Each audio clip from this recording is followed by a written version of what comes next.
Namaste. Children, today we are going to learn the second chapter of Democratic Politics Part 2. That means Political Science of 10th Standard. And the second chapter is Federalism. If you remember the first chapter of 10th Standard Civics or Political Science, that was the power sharing.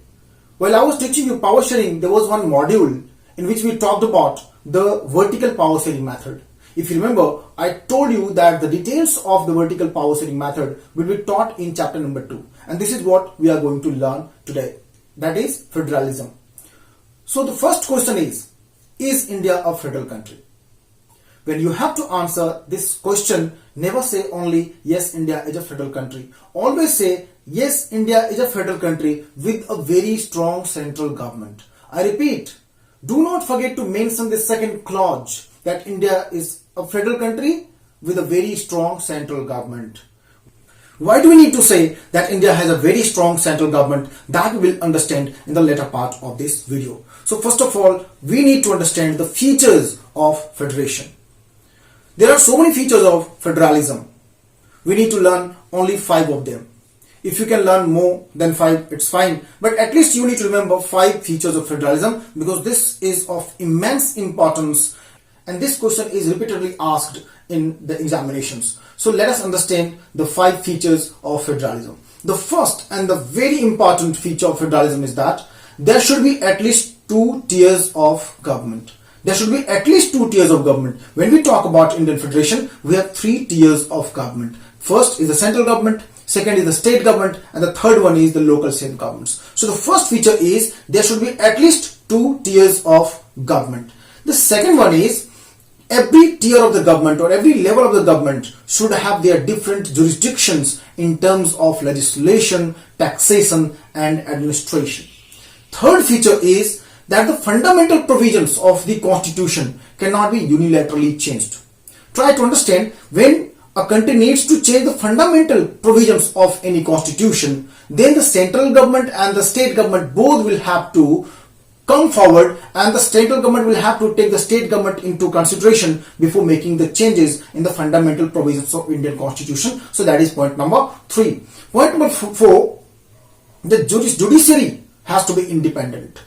And the 5th one is that there should be a separate source of revenue for both the tiers of the government. So these are the 5 features of federalism. You need to remember 5. There are, I told you, more than 5 features of federalism. If you can remember more than 5, it's fine. But at least you need to remember these 5 features of federalism.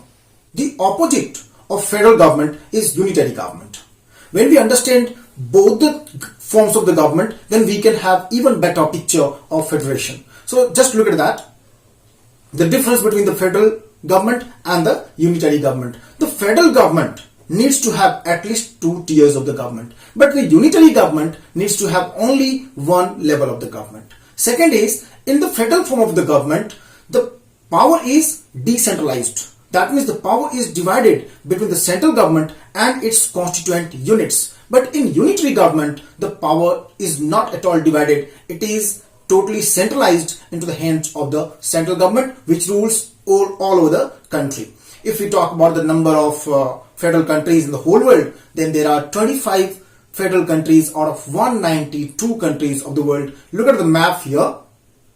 There are 25 federal countries. You can see the countries in red are the federal countries, and these are only 25 countries. But if you look at the population of the country, they constitute 40% of the total population of the whole world. So this is what we learned initially, the difference between the federal structure of the government and the unitary structure of the government. But in the whole world, the federations have come from 2 ways. So they have followed the 2 different routes of federation, and these are coming together federation and holding together federation. Now we need to understand what are the differences between the coming together federation and holding together federation.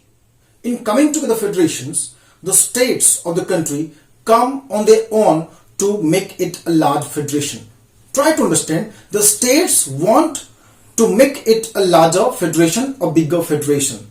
Hence, the central government as well as the state governments have equal powers, and the state governments are not subordinate to the central governments, and the central government and state governments both have equal powers in coming together federation. There are some coming together federations in the world, and they are the United States of America, Switzerland and Australia. To remember this, normally students always forget, and they write the examples of coming together federation into holding together federation and vice versa. So just to remember coming together federation, I just give you a trick. It is ASA. ASA, angle, side angle, is a mathematical formula that you must have remembered. Here it is America, Switzerland, Australia. I repeat, ASA, America, Switzerland and Australia are the three countries which have followed the route of federation, and that is the coming together federation. Now let us understand what is holding together federation.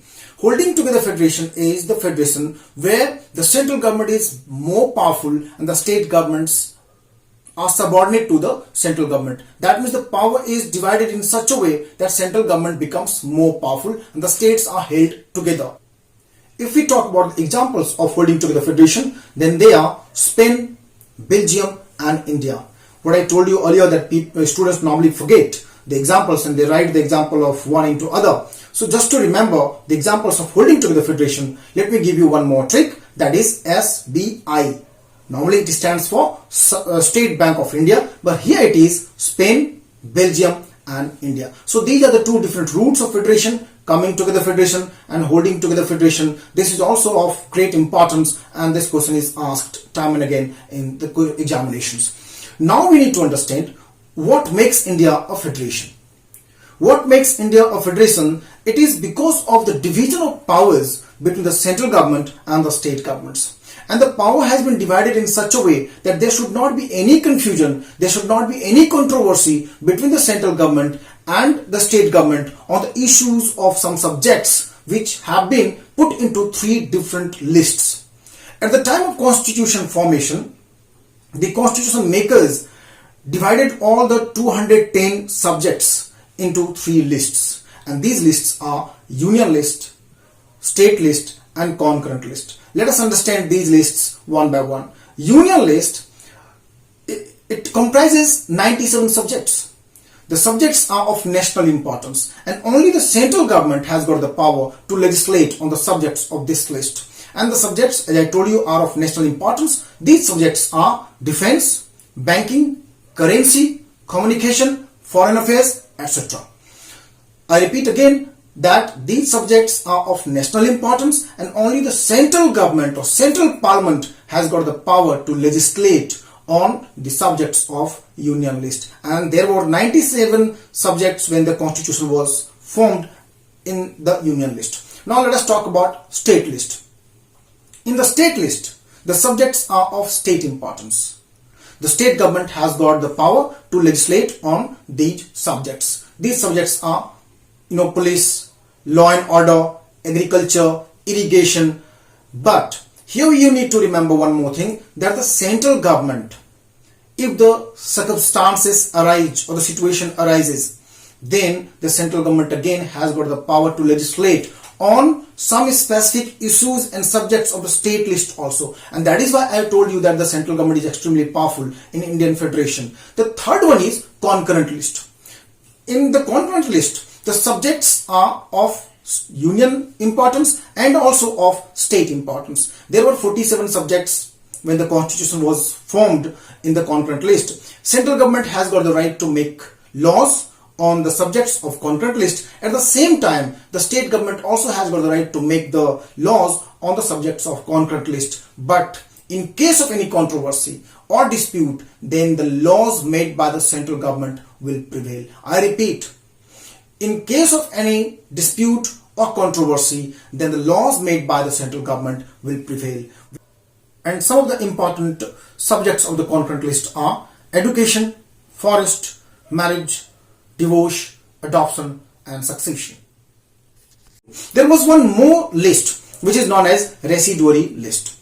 While the constitution was formed, the constitution makers were of the opinion that in the years to come there may be some subjects which they cannot at that time think of. So they made a vacant or empty list in which they gave the power to the central government that when a new subject arises, that subject will automatically go into the residuary list, and the central government again was given the power to legislate on the subjects of residuary list also. And later on, computer software and cyber crime were some of the subjects that came into existence, and even the thinking of or even the thought of such subjects at the time of constitution formation in the 1946 to 1949, it was impossible. So central government is extremely powerful in terms of legislation when we look at the division of power. But since the power has been divided between the central government and the state government, so there is no confusion, there is no contradiction, there is no dispute normally.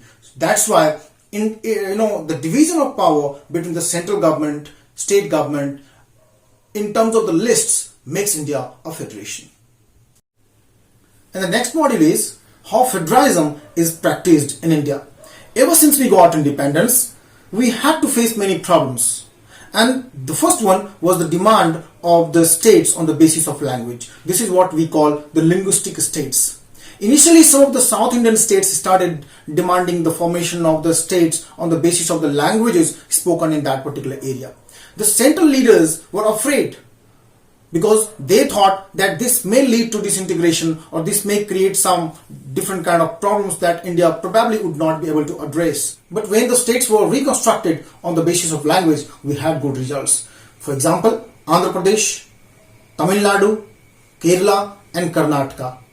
These states were formed on the basis of languages. But all the states you can see in our country now were not reconstructed, or their boundaries were not changed only on the basis of language. Rather, some of the states were reconstructed, or some of the states were formed or created on the basis of culture, ethnicity and geography also. For example, Uttarakhand, Chhattisgarh, Jharkhand and some of the northeastern states were formed on the basis of culture, ethnicity and geographical conditions. So that was point number one. Now point number two is language policy.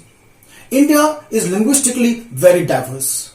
Roughly 1500 languages or dialects are spoken in the country. 114 major languages are spoken and 22 scheduled languages are spoken. In 1947, when we got independence, there was a demand of the national leaders that Hindi should be made the national language of the country. But do you know which language is the national language of the country? I'm sure many of you must be knowing that Hindi is the national language of the country. But there is nothing like that. No language is the national language of the country. It was the demand that Hindi should be the national language of the country and English should stop being used as the official language of India. And it was made the provision in Indian Constitution that in 1965 English will stop to be used as the official language of India. But when in 1965 Hindi was made the official language of India, then some of the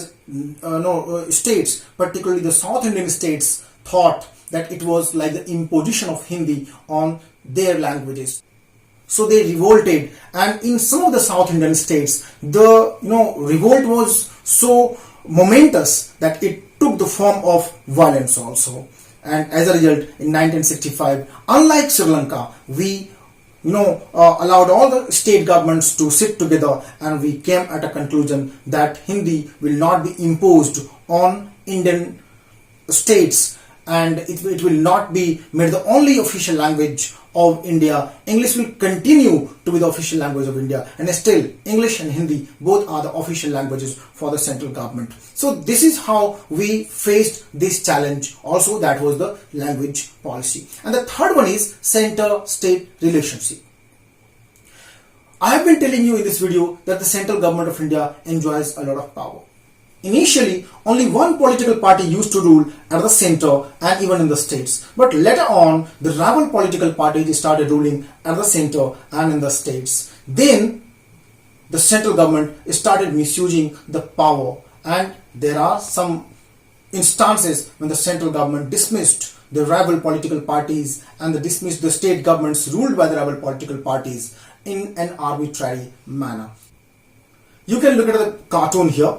You can see that there are some people standing in long queue, having the begging bowls in their hands, asking for some powers, pleading for powers, and one lady is allowing the other man to give powers to the beggars. In fact, the beggars are the chief ministers of the different states, and the cartoonist wants to convey this message that the state governments were totally dependent on the central government to receive power. So they pleaded for more and more power from the central government, and the central government did it in an arbitrary manner. And the lady who is standing there is none other than Indira Gandhi, the then Prime Minister of India. So this shows that the central government can sometimes work in an arbitrary manner. Let us take one more example. See the cartoon there. You can see Mr. Vajpayee. He was the Prime Minister of the country from 1998 to 2004. He led a coalition government. In the cartoon you can see that his chair is made up of some political leaders. And these political parties have formed different governments at different states. So when the coalition government is run at the center, the Prime Minister cannot work in an arbitrary manner. So this is what the center-state relationship is all about. Now we'll talk about the decentralization of Indian Federation. When the powers were divided between the central government and the state governments, then the third tier of the government, which we popularly call the local self-government, which is further divided into two parts, the panchayat and the municipalities, they did not enjoy any power. In this model, now we will understand the power sharing system or the decentralization between the central government, state government and the panchayatas. So in this model, we are going to understand how the power was given to the local self-government. The local self-governments didn't enjoy much power. There were some complaints from the local self-governments in some of the states where the elections were not regularly held. So in 1992, one constitutional amendment was done by the central government of India that made 5 important provisions which are very, very important. So let us first of all understand all those provisions which were made after the 1992 constitutional amendment of Indian Constitution. The first amendment was done that it was made compulsory or constitutionally mandatory for the state government to conduct elections of the local self-government after every 5 years. That was point number 1. Point number 2 is that the seats should be reserved for the SCs, STs, and for the first time OBCs also. OBCs do not find their reserved constituencies in the Lok Sabha elections or in the state legislative assemblies, but in local self-government or in panchayatas, the OBCs also got their seats reserved according to their reservation policy. The point number 3 is at least one third seats should be reserved for the women. Point number 4, that one independent state election commission was created so as to conduct the elections of local self-governments after regular periods. And the 5th one is that the state government was instructed to share power as well as revenue with the local government. So these are the provisions made in the Constitutional Amendment Act of 1992. The Indian local government has been further categorized into 2 parts. First is the rural local government, which is popularly known as Panchayati Raj. It has 3 tiers: Jila Parishad for district level, Block Samiti, and the third one is Gram Sabha. In Gram Sabha, we see the participative democracy. And the largest participative democracy you can find in the Porto Alegre, which is a city of Brazil, where people sit together to make the budget of the city, and because of this participative democracy, the city has seen stupendous strides in different walks of life. So this is what this chapter was all about, and I hope you must have got the brief in-depth of the chapter. And before I finish any video, I always urge my viewers to stay home, stay safe, fight against COVID-19 coronavirus, and there is no doubt that we shall overcome. So thank you very much for watching.